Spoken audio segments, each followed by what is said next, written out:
Buongiorno, c'est The représentant de la cuisine transalpine à Paris. Avec Massimo Mori, c'est le soleil de l'Italie dans votre assiette. Le maestro est avec nous sur le plateau de Success Story. Bonjour Massimo. Buongiorno Christelle. J'adore entendre cet accent italien là sur ce plateau. Franchement, ça me... C'est naturel, donc voilà, je ne fais pas comme certains de travailler leur accent. Moi, je le laisse aller tout seul, je le laisse courir. Voilà, ça vient d'Italie, vous êtes né près de Mantoue et en fait la cuisine pour vous, c'est une histoire de famille avec votre mère? Oui, mais déjà, moi je suis né, j'ai eu la chance de naître dans une famille d'artisans, dont ma mère c'était une race d'or, c'est-à-dire celle qui gérait les cuisines des fermes, les 8 fermes que nous avons en famille, donc la cuisine pure, saison et j'ai dit en matière. Et mon père était dans l'autre chaussure, il travaillait les souliers avec, sur mesure, c'est ça? Exactement, croco, python, et ainsi de suite. Donc j'ai eu la chance de travailler des deux côtés, mais en tout cas, il y avait une seule ligne, c'était le bien de bien être à table et le bien d'être dans ses chaussures. Alors vous avez quand même assez rapidement cartonné en cuisine. Quelle est la recette selon vous pour quelles sont les clés du succès?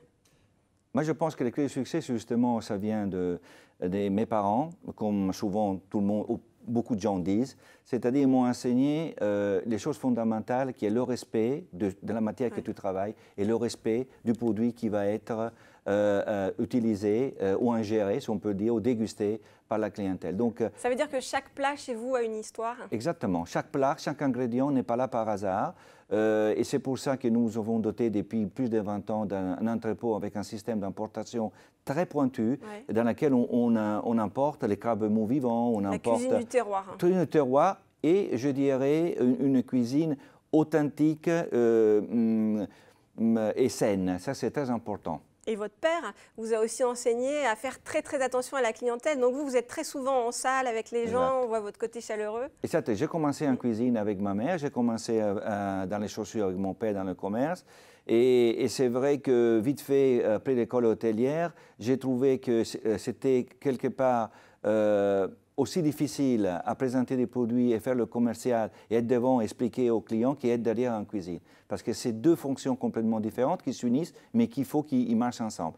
Donc, je me trouvais de plus en plus mieux en face à la clientèle. Je suis sagittaire d'horoscope et j'ai ce côté...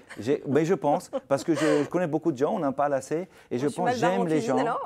J'aime les gens, j'aime le produit, j'aime les voyages. Et toutes ces raisons-là font que je me trouve très bien en expliquant les produits, en les choisissant, en les mettant en œuvre avec mes chefs qui sont extraordinaires et les présentant aux clients. Vous avez travaillé aussi dès le départ finalement avec des grandes personnalités parce qu'après vos études au Royal Savoie de Lausanne, vous avez côtoyé tout de suite le futur roi d'Espagne, Juan Carlos. Oui, Juan Carlos, j'ai eu la chance, j'ai connu des personnalités très importantes comme la duchesse de Quinte, le prince de Torlogne, la famille royale espagnole. C'est la classe quand on commence? C'est-à-dire c'est tout à fait par hasard. La petite anecdote est que j'étais le seul à choisir d'aller travailler dans la partie restauration du bar de ces grands palaces. Et parce que personne ne voulait le faire, parce que c'était quand même assez... stressant? Oui, stressant, parce que tu avais vraiment la clientèle en face. Et donc, grâce à ça, et un jour, bon, moi j'ai été, je dis, je veux voir qu'est-ce que c'est. Et la reine, la future reine, donc il m'a dit, mais dis donc Massimo, tu connais le jeu de cartes, la Scala 40, que je jouais quand j'étais à Rome? Je dis, bien sûr, madame, je connais. Est-ce que tu veux jouer? Est-ce que tu veux jouer avec moi? Tous les après-midi, je me trouvais à jouer à cartes à Scala 40 avec Sophie, la future reine d'Espagne. Et bon, forcément, son mari, qui n'était pas encore roi, mais qui était destiné de l'être successeur de Franco. Mais qui vous a demandé, du coup, de venir travailler pour la famille royale. Et alors vous, qu'est-ce que vous faites dans ce cas-là? Oh, je refuse. Non, mais c'est pas tout à fait comme ça. Oui, tout à fait comme ça et pas comme ça. C'est-à-dire que ça venait d'une manière assez simple, parce que c'est moi qui donnais tous les jours les téléx au roi de renseignements, parce qu'il n'y avait pas ni les téléphones, ni les fax, il n'y avait pas ni l'email. Je donnais les téléx qui résumaient un petit peu les histoires importantes qui se passaient en Espagne. Et un jour, je lui ai donné ces téléx qui disait qui annonçait la mort rapide de Franco, qui après, en avril, il est mort en mois de novembre. Donc, il m'avait demandé de le suivre pour gérer le golfe d'Estoril, qui est de propriété du roi d'Espagne.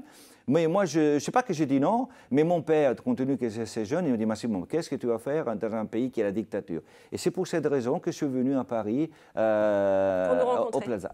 Et je vous rencontre avec ce beau sourire.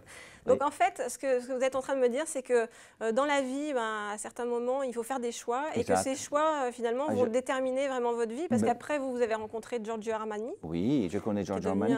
Mais au fait, moi, je suis un adepte, comme je fais quand je fais du vélo, je sors de chez moi un vélo et je ne sais pas où je vais tourner à droite, à gauche, et ça change complètement la vie. Vous pouvez aller dans le bien ou dans le mal. Aujourd'hui, j'ai la chance que, grâce à ces choix peut-être instinctifs, j'ai toujours eu cette attitude de choisir la bonne route et de rencontrer dans ma route des gens fantastiques, comme M. Giorgio Armani, bien sûr. Giorgio Armani, avec qui vous avez créé l'Emporio Armani Café, ça fait 21 un peu ans. Partout dans le monde d'ailleurs, Londres, Mexico, voilà. Et puis également Philippe Stark aussi, Exactement. Vous avez monté le Maury Venice Bar, votre restaurant. Exactement, qui là, il va être légèrement cet été renouvelé un petit peu, parce que bon, c'est la vie, justement, on en parlait avec lui la semaine dernière. Et effectivement, mais non seulement, j'ai eu la chance de rencontrer des personnages très forts. Par exemple, un que... C'est pas la chance, vous l'avez attiré. Ben, je ne sais pas. Un qui m'inspire beaucoup dans sa philosophie, par exemple, et que pas beaucoup de gens connaissent, par exemple, Maurice Renoma. Je vous donne un exemple comme ça. Oui, avec qui vous avez travaillé, monté le Renoma Café. Aussi, dans laquelle ça a terminé un petit peu difficilement, parce que tous les deux, on était opérandistes, mais au fait, pas dans les mains dans la gestion. Mais voilà, j'ai eu la chance de trouver des personnalités comme ça et autres plus ou moins connues ou méconnues, que ce n'est pas la peine de faire la liste, qui m'ont donné cette vision peut-être de la vie qui est différente des autres et une approche avec la clientèle qui est différente. Merci Massimo. Alors moi je parlerai pendant des heures avec vous, mais je suis obligée de terminer cette émission. Je vous demande juste une dernière chose. Oui. Est-ce que vous pouvez me dire à bientôt pour une prochaine success story en italien? A presto per una nuova success story. Semplicemente. A presto. Eh beh, e voilà. È in italiano perché sei in italiano. Bye. Auguri.